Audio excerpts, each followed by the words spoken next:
You are listening to the Pencil and Paper Podcast Network.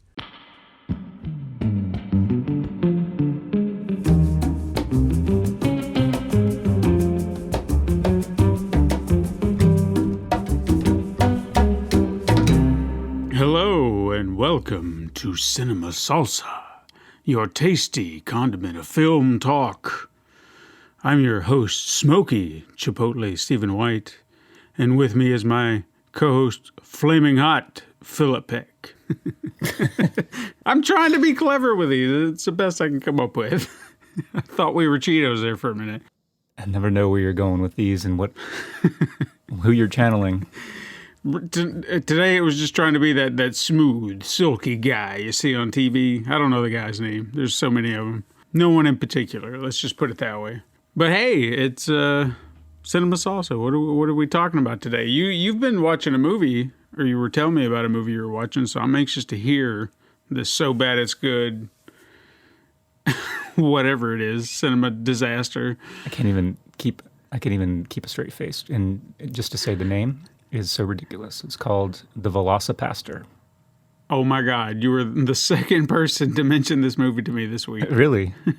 Yes. My daughter said something about it. She's like, have you watched this? I was like, no. She's like, you really should. It's terrible. And I was like, I don't know.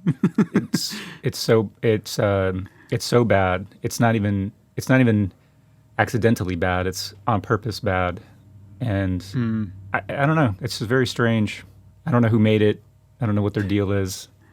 Mm-hmm. I was reading the New York Times, scrolling through like the movie section, and there was a list like five best action movies to watch right now or to stream right now, and it was on there, and it sounded ludicrous, and it was one that was on Amazon that I could watch without paying, and yeah, I was like, all right, I'm not doing anything, just watch this morning and have something to talk about. It's so low budget. I guess the premise, there's a pastor and his parents are killed in the opening scene.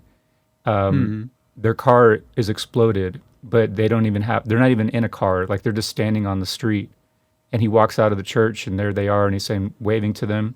And then like a little title comes up and says like car explosion VFX or something. And anyway, he goes to China to try to reconnect with his spirituality or something, and he finds a raptor claw, and he cuts himself on it, and then he turns into a velocipaster. But it's like, he has like a dinosaur costume, there's like no special effects. Okay. It's so bad. I don't know. Wow. Okay. It's very tongue-in-cheek, very knowingly bad. And see, I don't really know which I prefer sometimes, those that are just bad and they know they're bad, so they're just leaning into it, or those that are really bad, but they did their best to try and make the best movie, but it just fell short. But for whatever reason, it's still enjoyable for what it was. Right. I don't know. Almost I was like thinking you can about respect them that way. I was thinking about that same thing. I was like, what is the purpose of this other than to just be knowingly silly? I mean, it's funny. It's fun, I suppose. But it's like it could have just been a skit, like a 10, maybe 15-minute short at best. Like, why did this need to be a feature-length film? Right. Some of the funniest stuff, and I'd never really thought about this, and maybe you've heard this bit. Movies like Airplane and The Naked Gun, they have this. Granted, they're not technically in the same vein of, I guess, what they're trying to do with Velocipaster, but what I always found fascinating about them, or trying to understand why they were so funny, is because they were given the direction to play it straight. No matter what, no matter how ridiculous everything is being presented, you play it straight, and that just elevates how ridiculously funny it is. Right. Now, do they do that in Velocipaster? Absolutely. Do they play it absolutely straight? Absolutely. And just okay. Well, I think the main characters are definitely playing it straight. Some of the villains, I think, are hamming it up a bit. Mm-hmm. And they go in they do this Austin Powers, when like the Dr. Evil and his henchmen laugh for an uncomfortably long time. They do that like 2 times in the movie. And That's I don't know why they did that. Once, maybe, but Sure. of course, I mean that joke's already been done. I don't know where you're going, like what you're adding to the Yeah. to the conversation with that. But the mains all play it deadly seriously. All right. I may have to give this a round at some point. I would recommend just putting it on and doing something, multitasking a bit. I got a little bit bored and had to just dual screen it and read some articles while I was kind of half watching it in the middle section, and then tune back in for the last third, I guess. I've got some stuff I could do while I'm not watching a movie. Yeah, it starts out strong, I believe, and then it just kind of it definitely drags in the middle because there's no reason it needs to be. It's very short. I mean, it's thankfully only about 100 minutes long, but even that. God. Yeah. Okay. Well, if it's a short, because that's another thing too. If you just said it's pushing 2 hours, no, and we're in Zack Snyder territory. Yeah, it's like, did it really need to be this long? Okay, well, perhaps I'll give it a watch at some point if I've got nothing better to do. Yeah, watch it. Play some video games and have that on or something, or I don't know. Right, while you're answering emails. Sounds like a fun time, I guess. I haven't really watched anything this week that I could think of. Like, nothing new. I've been watching a lot of TV, I guess. I wouldn't say like your normal streaming TV. I tried out a new show, which it's kind of been on my radar, but I was just, I guess I was expecting it to be a ripoff, which is Creep Show on Shudder. I was afraid that it would immediately just channel Tales from the Crypt vibes, because honestly, I mean, that's what it was. I mean, it was a homage to, or the original films anyway, were homages to Tales from the Crypt and the Vault of Horror and stuff like that. So understanding the movies from that perspective, I get it. But this being a show, essentially doing what Tales from the Crypt did, I didn't know if they were going to lean into something like that. But, I mean, they put their own spin on it. I only really watched one episode, and they didn't do anything. You know how Tales from the Crypt kind of was tongue-in-cheek? They were a little campy and a little silly, but also they're horrific. They kind of leaned more into serious territory with their stories, or at least just the one that I watched.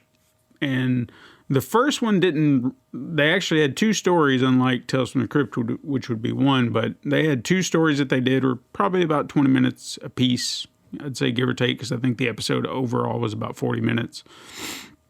And the second one is the one that really got my attention, because it was a very interesting concept.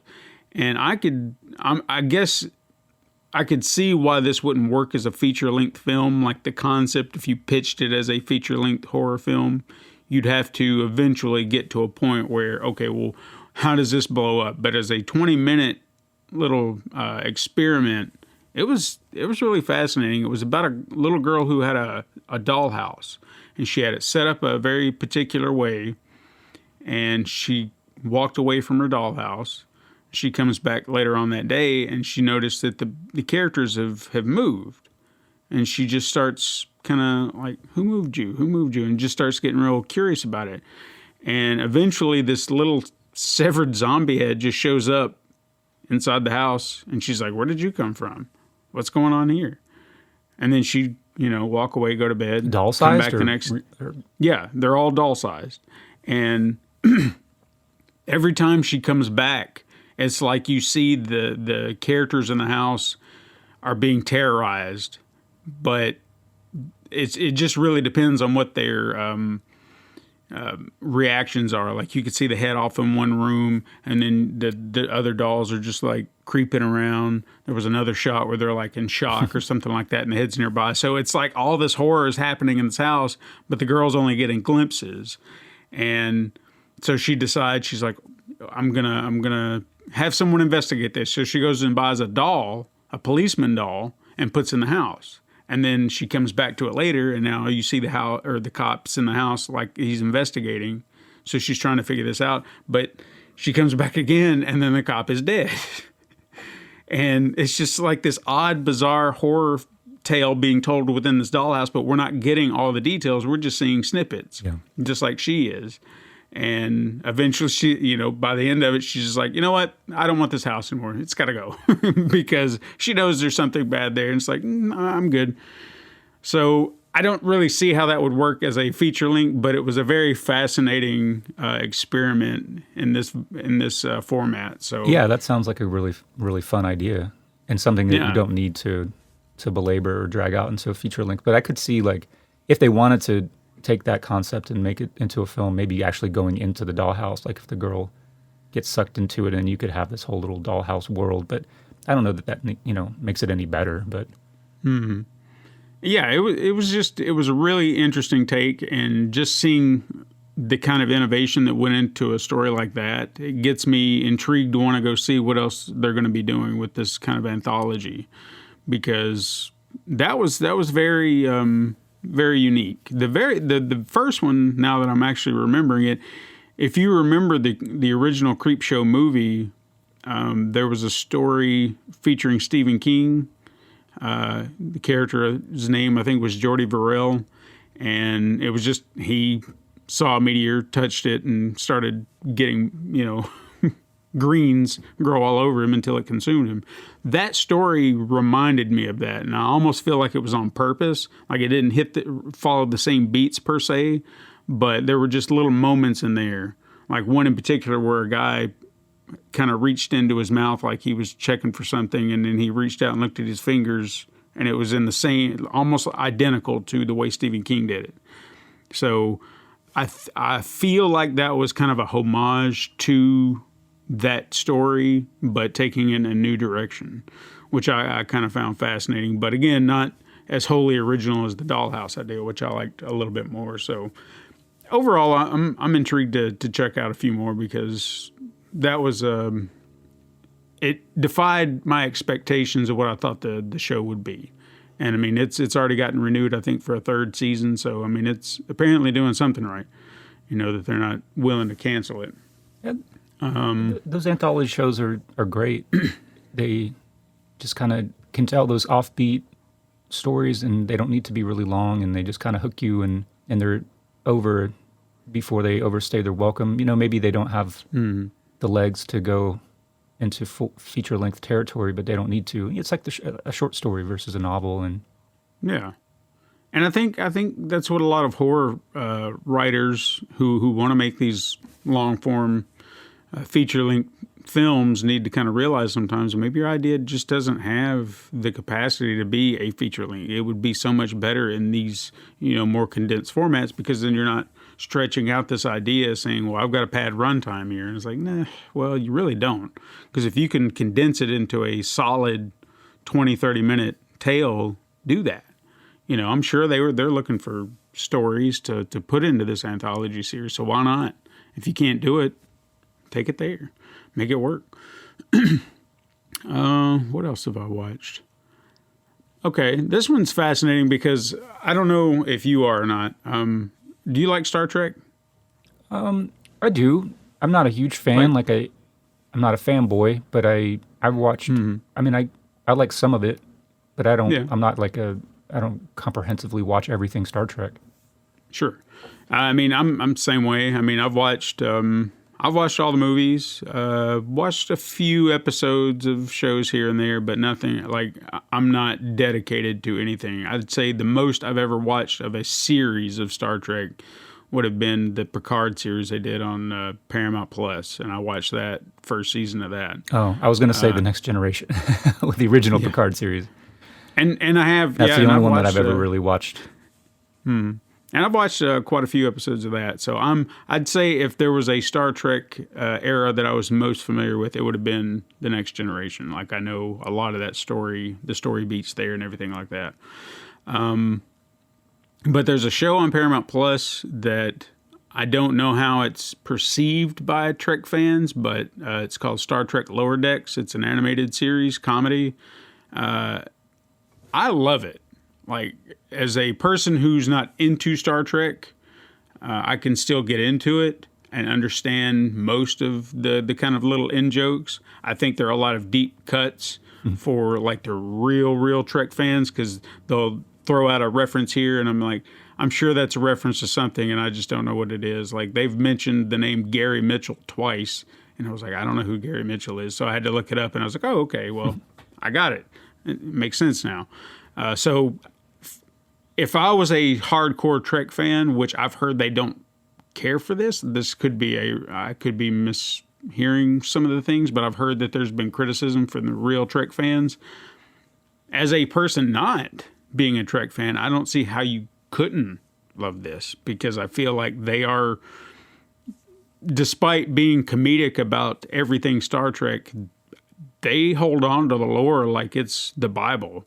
You know, it's like, no, we're gonna not mock everything. We're gonna, you know, rib a little here and there about stuff that we maybe find ridiculous or has been pointed out to be a little ridiculous, but they maintain true to what the spirit of the series is, while just, you know, having a laugh here and there. So I've had a lot of fun with it, and even seeing like Captain Riker showed up at the end of season 1, which I thought was kind of neat. So they had Jonathan Frakes and I can never remember her name, the one that played his wife or eventual wife, Deanna Troy, I think's her character name.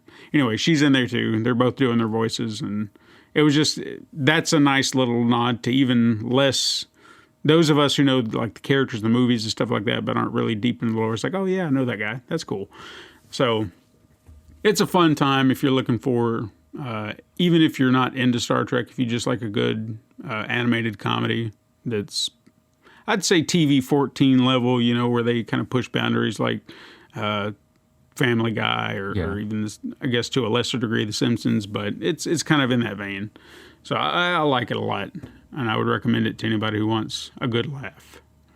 But movie-wise, no, there's really nothing. I haven't watched anything. There is one that I do want to check out at some point, and I think this was something that they showed at Sundance. And I think it's on Apple TV Plus right now to watch. It's called Coda. Have you seen previews to that? No, I don't think so.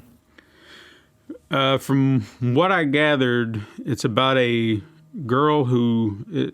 Coda stands apparently for Child of Deaf Adults, which I didn't know. So it's about her being the only member of her house that can hear, and she's trying to help her parents, you know, make their living, get along in life, being deaf persons.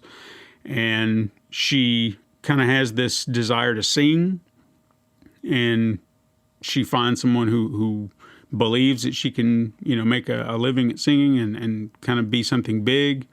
But now she has to make a choice. Does she pursue this dream, or does she stay with her family? So what do you do in that scenario, especially when your parents need you, but you need to kind of grow up and live your own life?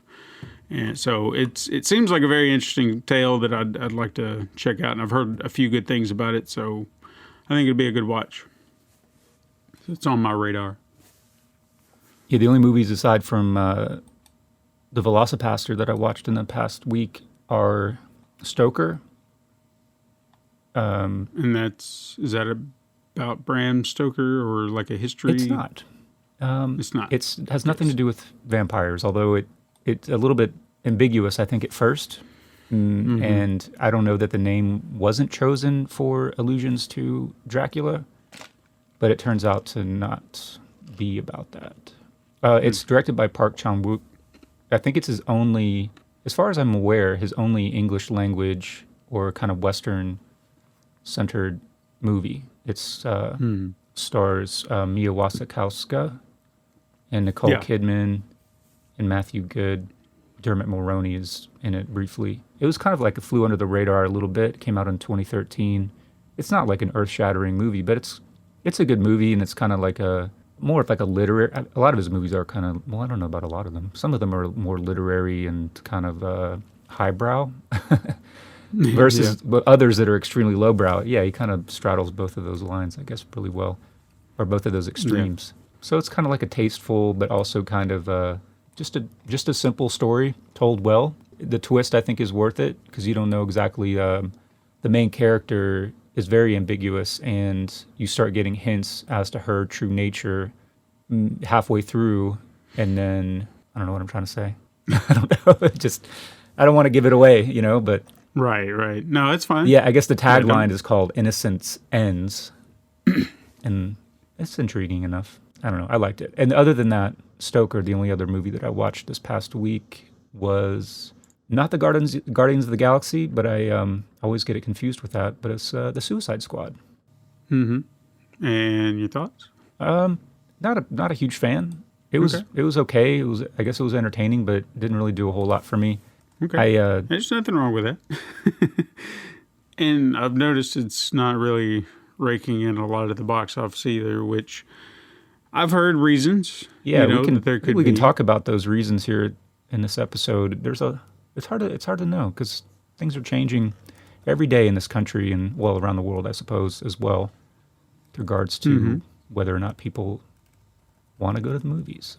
So with that, we can kind of roll into our headline, what we want to talk about, which would be, on a broad sense, film lawsuits, because I think we'll kind of touch on a few here and there, but mainly what we're kind of focused on is right now the Black Widow lawsuit, which is going on, where Scarlett Johannsen, if you are unaware, has filed a lawsuit against Disney for essentially breach of contract. And to my understanding, and if you know a detail that I don't, please feel free to correct me on that, because I've been trying to keep up with it, and I'm pretty sure I've got an understanding of what's going on. So in her contract for the film, she was, what's the term I'm looking for here? She was, it was in her contract she would get a percentage of the net profits from theatrical run, which meant that any profits made through streaming services would not be covered under this contract.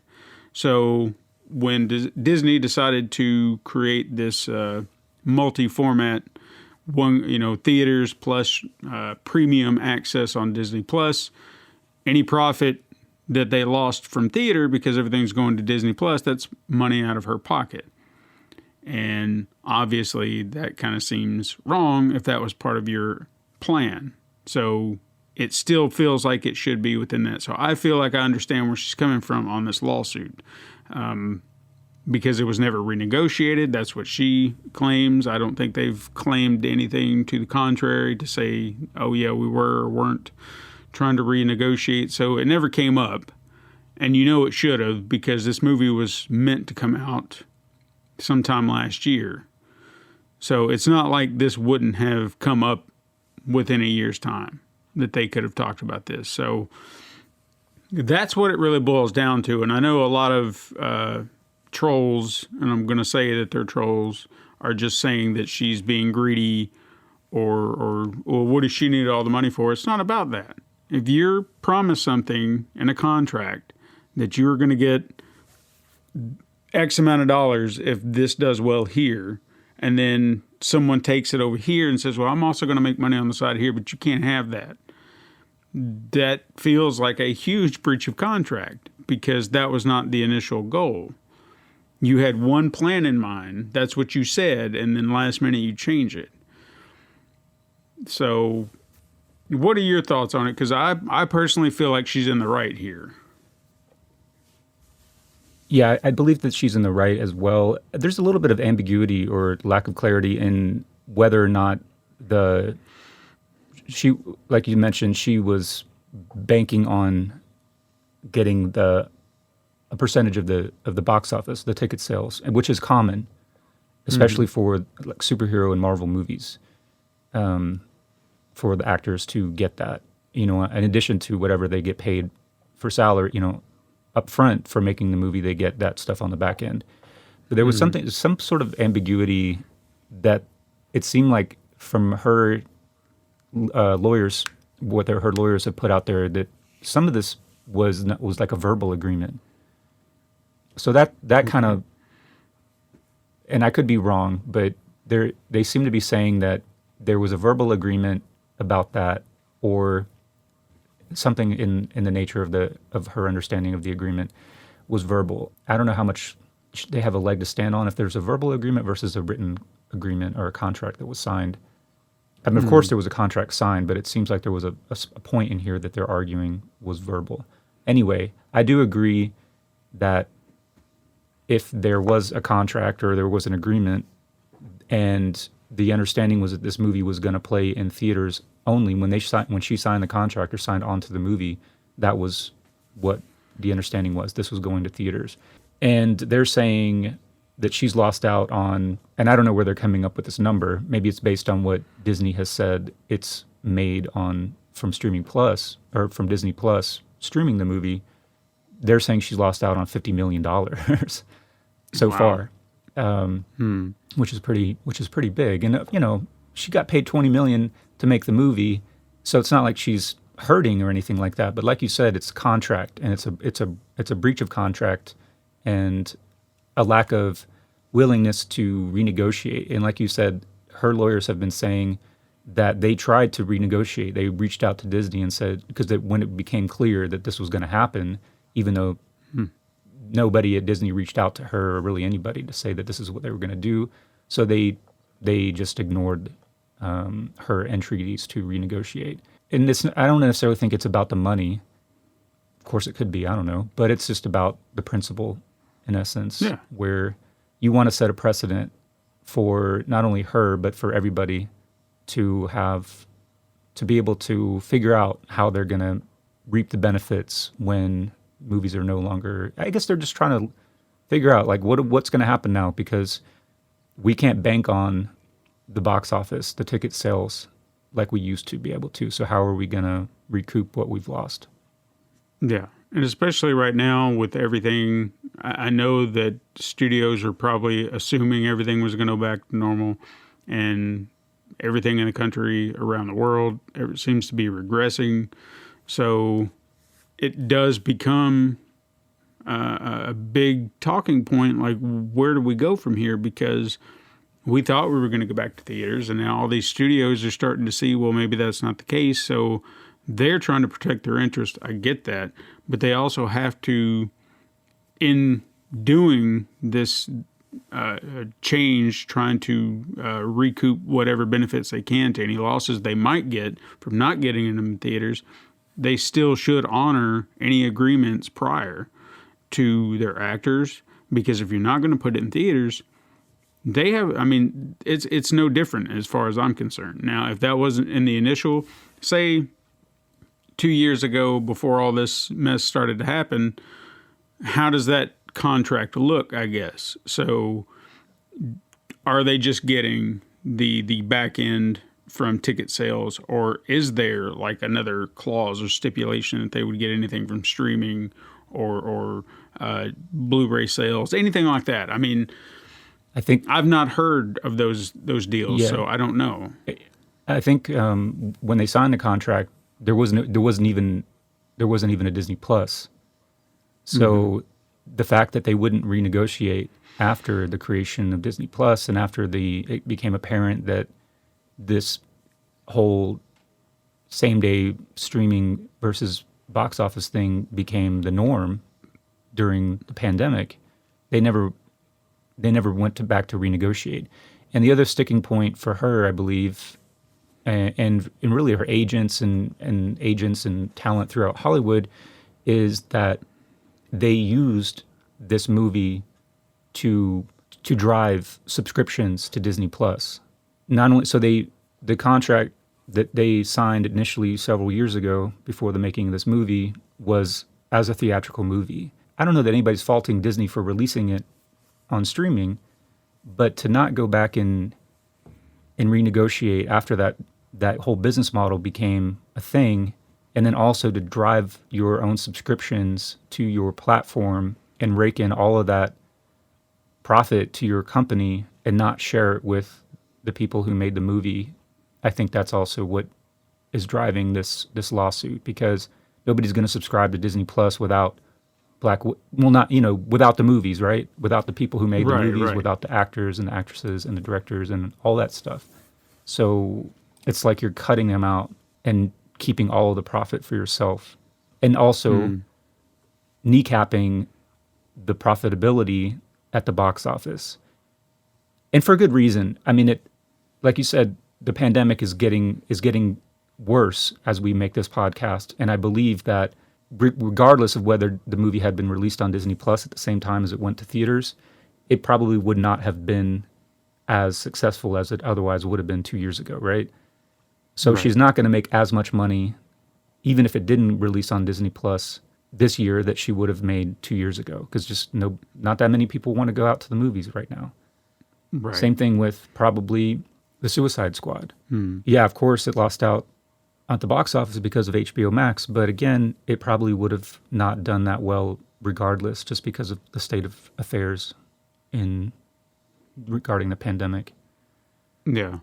And I'm really curious, not that we have any way of knowing, but I am curious to know how these things would have performed if we were in a position to know whether or not the pandemic would have been, like, everything was safe. Everybody, you could go out to the theater, no worries, no foul. So, like, would it have equaled the same amount, say, Disney Plus profits plus theater profits? Would that encompass what it actually would have made? Or would there still be like a disconnect? I don't know. Or even the amount that it just made in theaters, would that have been exactly what it would have made had it not gone to streaming? Yeah. Because, like you said, people with this option kind of don't want to go. I mean, Suicide Squad, I would have loved to have seen it in theaters, but you told me I could come right home and watch it on HBO Max. No problem. I'm already paying for that. I'm going to do that. It's just, you're giving me that option. Why wouldn't I take it?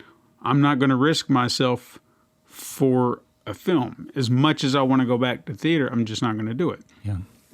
And I am curious because I haven't heard any follow-up to this, like if there would be any other impending lawsuits. One name that popped up immediately, I think, was Emma Stone, because Cruella went to Disney Plus. Did it even go to theaters? Yeah, it did. Did it?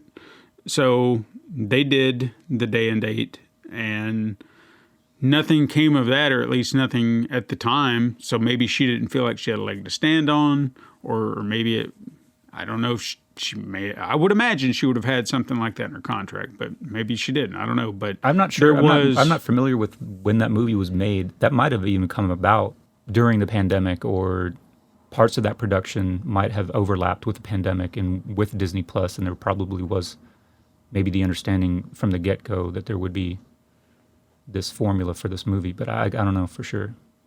Yeah. So I don't know if she's going to file a similar lawsuit. I think even on the same token, they mentioned Jungle Cruise and whether The Rock, I guess only he would have reason to sue, but I feel like anybody in that movie, if they had that in their contract, would have, a suit on their hand. But he's claiming he's okay with it, so he may have had a deal, and we just don't know it. Yeah. Well, there's another example to talk about with Wonder Woman 1984. Mm-hmm. Warner Brothers actually went to Patty Jenkins and Gal Gadot, and is it Gadot? How do you pronounce her last name? I think it's Gadot, but I could be wrong. And negotiated with them, saying, "Hey, this is we're going to do this day and date thing now with every movie, and we don't want to burn you." And they kind of did it in secret, and it didn't come out during or at the release of the movie, but it's come out subsequently, or maybe it did come out. But so they got paid like $10 million in addition to their original salary because it was going to go to HBO Max. But then they were the only two that Warner Brothers negotiated with, and then they just unilaterally announced that they were going to release all their movies on HBO Max throughout the whole year. So it's interesting that they did that for them, and then nobody else.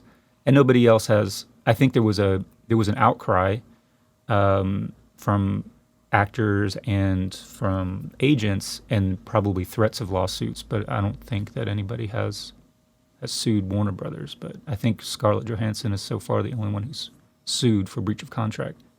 Now I do know that Legendary they had beef with Warner Brothers over that. Like they were at least the only production company that came out and was like, look, this is bull. So what are we going to do here? Almost to the point where we weren't sure if the movies that they were actually heavily involved in were actually going to release, on the HBO Max platform. So that was like, I know Godzilla vs. Kong was the big one because that was the one they were pushing for.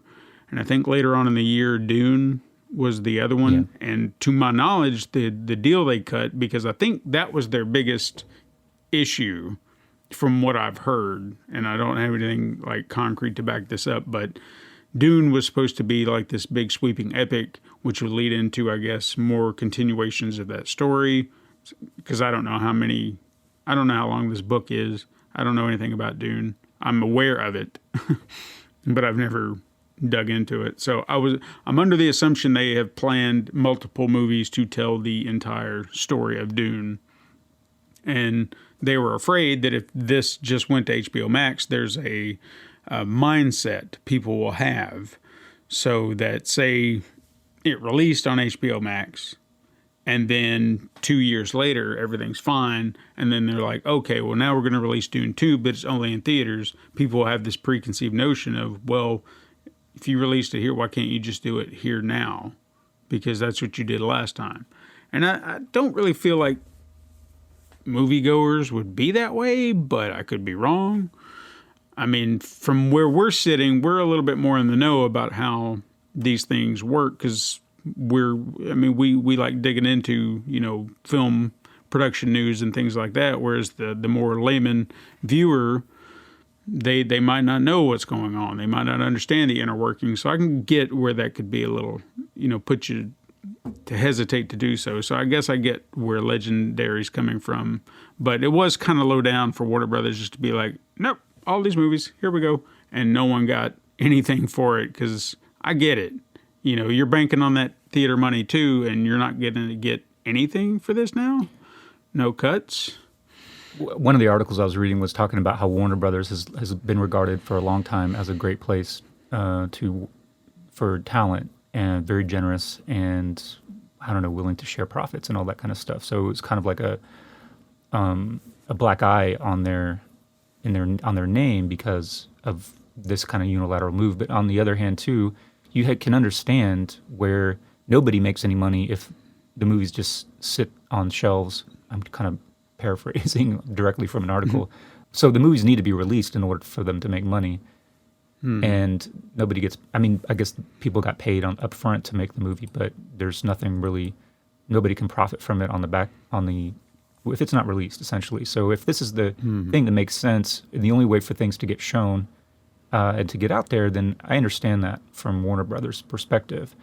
And it remains to be seen going forward how they're going to pay it forward to everybody who maybe got burned by lack of theatrical release or the fact that the movie didn't do as well in theaters because it was simultaneously streaming. But like you referenced before, it's impossible to know how well these movies would have done in a non-pandemic environment. We just can't know. We can't know. There's also the unknown what's going to happen in the future because Warner Brothers has stated that this is their plan just for 2021, and in 2022 they're going to go back to a theatrical release model where it's like a 90-day window, or probably shorter nowadays, but and then go on from there. But there's a lot of, I guess, doubt that they're going to do that. Why, like they've already kind of let the genie out of the bottle. And I have heard, and I think it was over this past week, that Warner Brothers and I want to say it was Regal or AMC Theaters cut a deal for a 45-day exhibition deal, kind of what Paramount did, I think. I think they cut a similar deal to where their movies would come out 45 days, and then after that they would immediately go to Paramount Plus. And that, I don't really feel like that's a bad deal per se. It does in a way kind of put people, like me personally, A Quiet Place Part 2 was one of those movies I wanted to go see in theaters, but I wasn't quite comfortable yet because it was early in the year. And when I heard about the 45-day deal, and it was a blink of an eye and it was right there. So that was the reason I got Paramount Plus. It was just to view that movie. and it's effective what they do. You know, if they can reel you in with one, they're going to kind of keep you around for a little bit, because even certain platforms that I pay for, I might not watch all that often, but then when I think about, well, do I really watch this? Do I want to cancel it? And then you remember the one thing that you do enjoy watching on that platform. You're like, yeah, well, all right, I guess I'll hang on to it for a little longer because it's not hurting anything, so why not? And then you just continue the cycle of paying for it.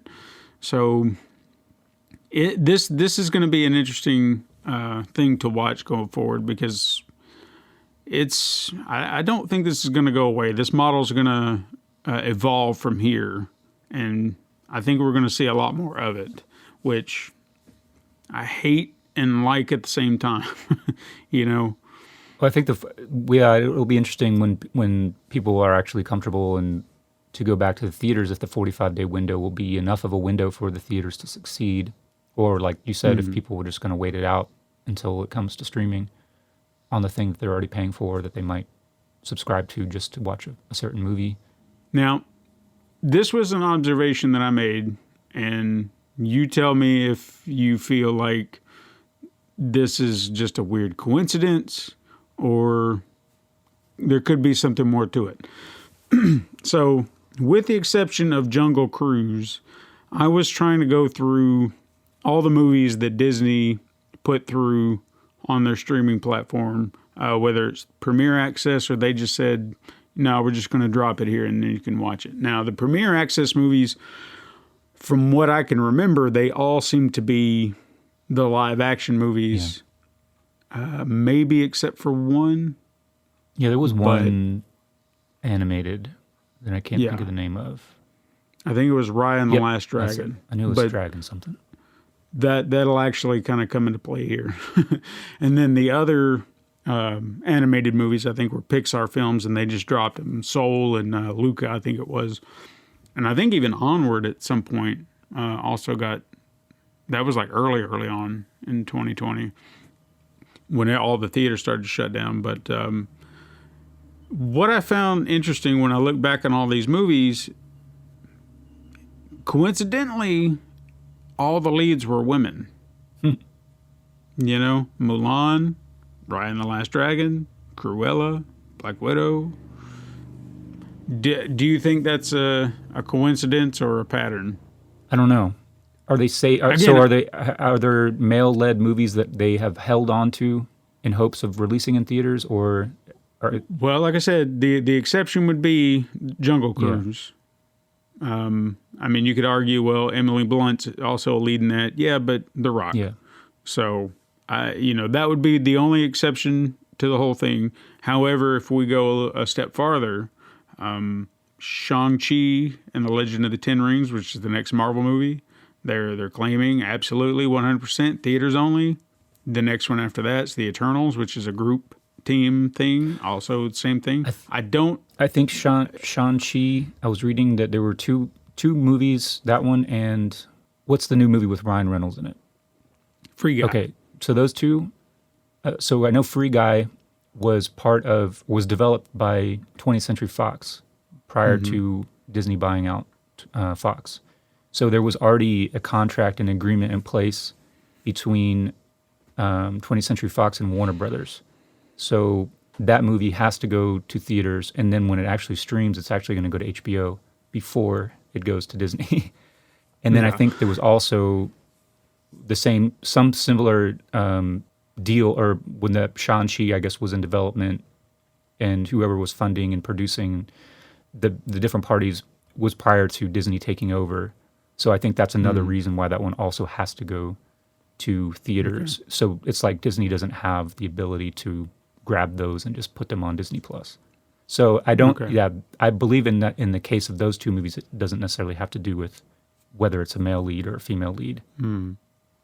Again, it was just an observation that I had. I'm not trying to imply anything, but well, it's not necessarily out of the realm of possibility, because even Disney's initial public statement in reaction to the Scarlett Johannsen lawsuit was a little bit off-putting, I think, for a lot of people to, say that it was callous of her in the face of the pandemic, which it doesn't necessarily have to do. I mean, it can be interpreted that way, where she's just being selfish and money grubbing, but it's also just about setting a precedent and breach of contract, regardless of the circumstances. But then they put out her salary, which hadn't been public knowledge. They just put it on blast, saying, "We already paid you $20 million, you greedy so-and-so." And I guess the president of SAG put out a statement saying that, calling them sexist and misogynist for their reaction. They wouldn't have said what they said if it were a man doing the same thing. Sure. So just to put it on, just to reiterate what you're saying, there could be that perception. But I don't know.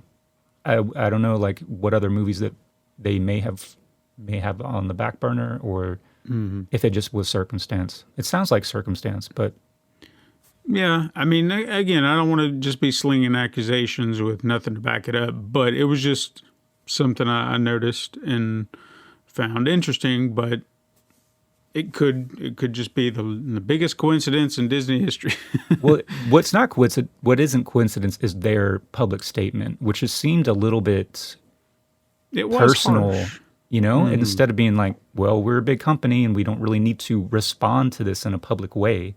We can let our lawyers deal with this. I don't know why they felt like they needed to respond in such a personal and explicit way to a lawsuit. They could have just let it play out in the courts and issued a very vanilla statement saying, "Hey, we don't believe we were in breach of contract," and that could have been the end of it. So it was that's kind of weird.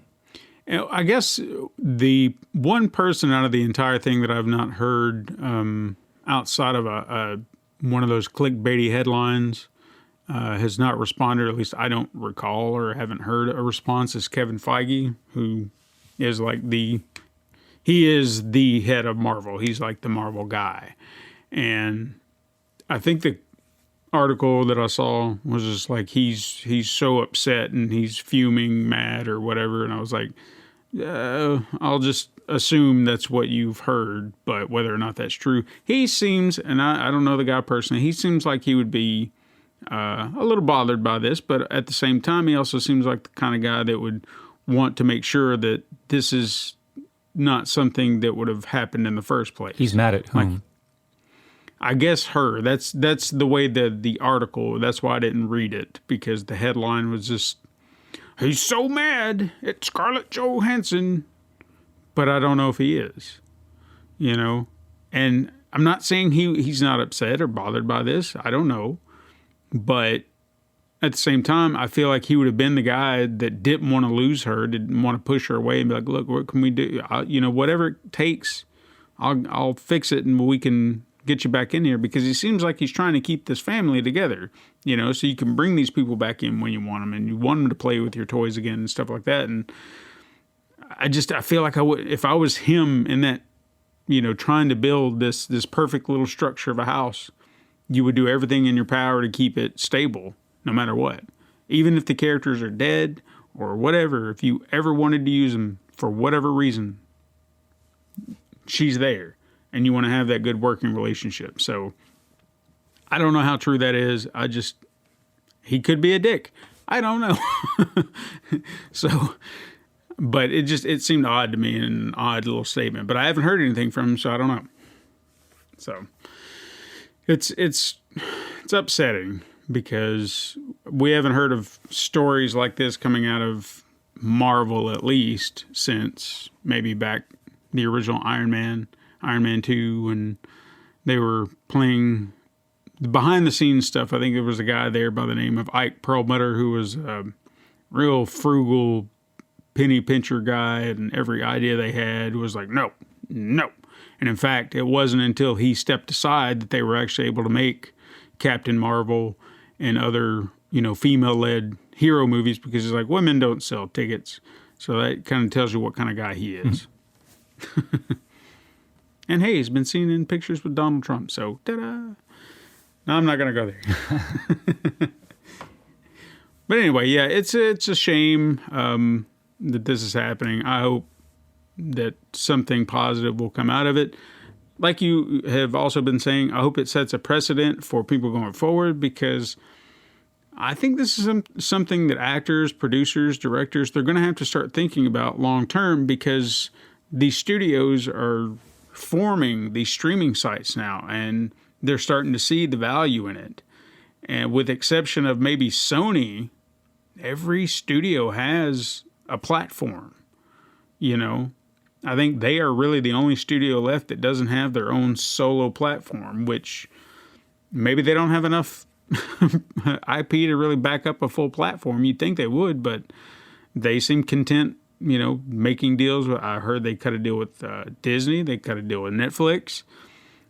They're doing their own thing, and there's nothing wrong with that. But everybody's banking, all these studios are now banking on these streaming platforms, and they found, or at least they had found, a loophole around paying extra and still raking in their money. So if you've got, 20,000 subscribers at $10 a pop, you're banking every month. So, well, they're gonna, like, everything is in flux.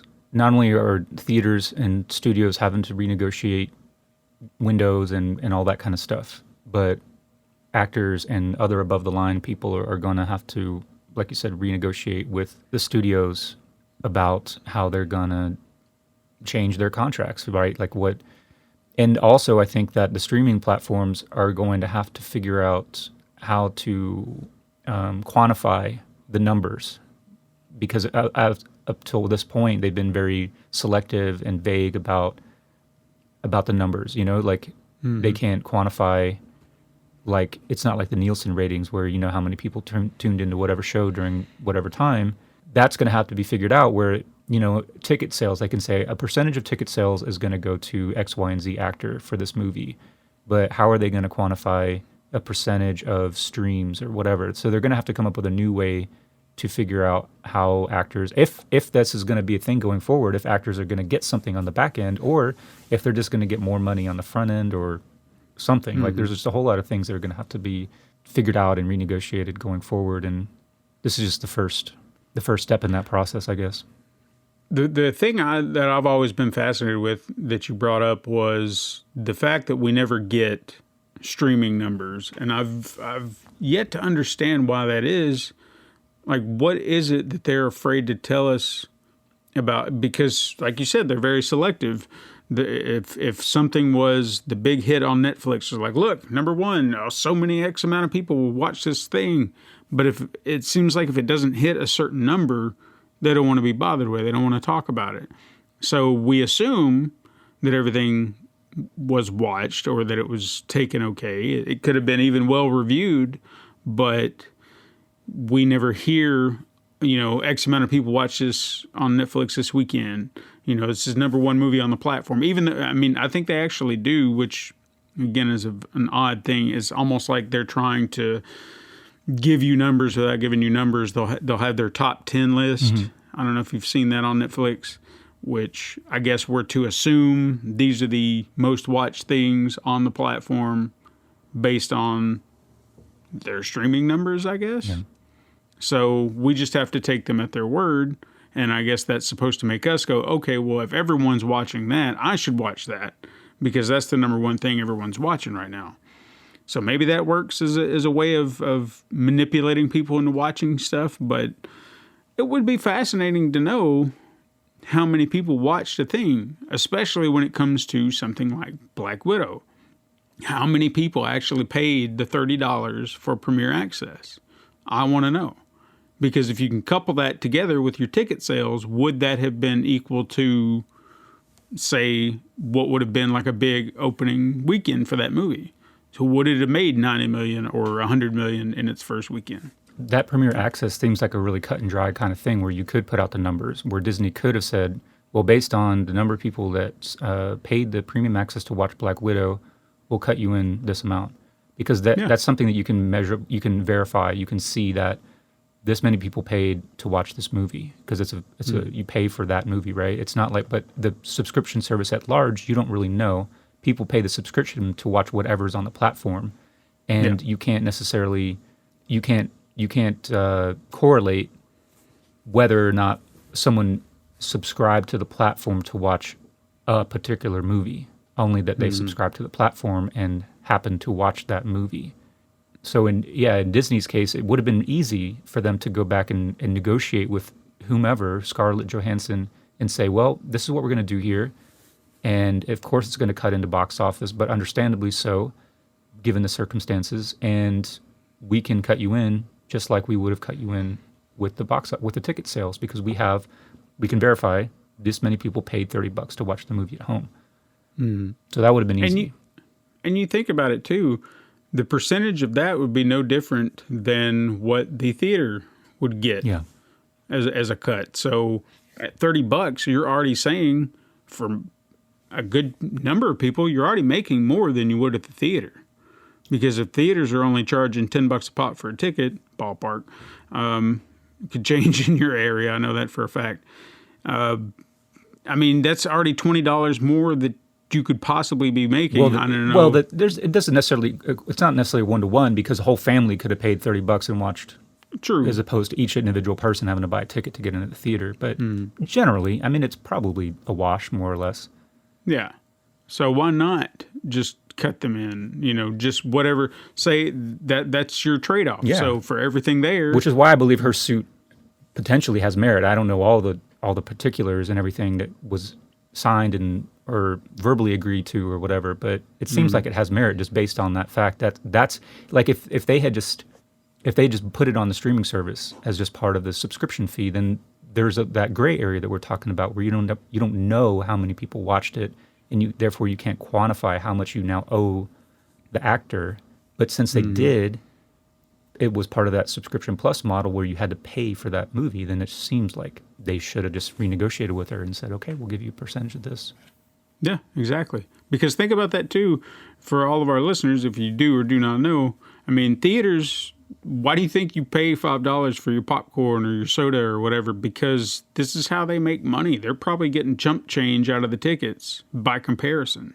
The studios are not raking in $100 million to $200 million every week for a movie just based on ticket sales. I mean, they're not getting that $100, $200 million. They're getting, what, a percent, if that, maybe? So they have to make up their money. That's why they're struggling. That's why their ticket prices and concession prices are going up, because they're trying to survive. Yeah. Well, it's also part of the overall decline, and even before the pandemic and before streaming, it was still a decline in movie going. And therefore, ticket and concession prices go up in order to make up for the lack of people in the theaters. And also, I think we talked about this early on in the podcast, where now theaters, instead of having 200 closely, or maybe 200 or 300 closely packed seats, now have 50 recliners. Yeah, because there's just fewer people going. So now there's more. And I know that when I was reading about I think it was the AMC or I can't remember who cut that deal this week. It was one of the two. I read about them both, but they were talking about having to raise their ticket prices and concessions, and they even mentioned that they would probably have to cut back screenings just to cut down on how long staff's going to be there, so they don't have to pay them as long. Right. So that's another cost-cutting measure they're having to do. And, I mean, if people can watch their movies on streaming, then why would you be open as late? Why would you have the midnight shows and things like that? Some people like them, I get it, but I get where the theater's coming from too. You've got to find a way to shave off whatever costs you can to maintain it in hopes that you're going to make it through this, because now I'm not sure. I don't want to think this is going to be the end of it all, but it's starting to get a little dicey again with everything kind of yo-yoing back to where we were. Yeah. So it's something we'll keep our eye on, that's for sure. You got anything else to say about this lawsuit? Nope. Anything related? I think we got it. Well, if not, then thank you to everyone listening. If you got a topic you want us to talk about, you can hit us up on Twitter at our Twitter handles, whatever they are. They're in there. We tag each other. You see it. And you can hashtag Cinema Salsa. Hopefully we'll find it on there. And you can tell all your friends if they want to find and listen to great cinema talk You can find us on Apple Podcasts, Spotify, Google Podcasts, Anchor, Podbean, even youtube.com/Pencil Paper Productions if you prefer. But join us again next week. Until then, keep supporting your local theaters. This has been a Pencil and Paper Podcast Network production.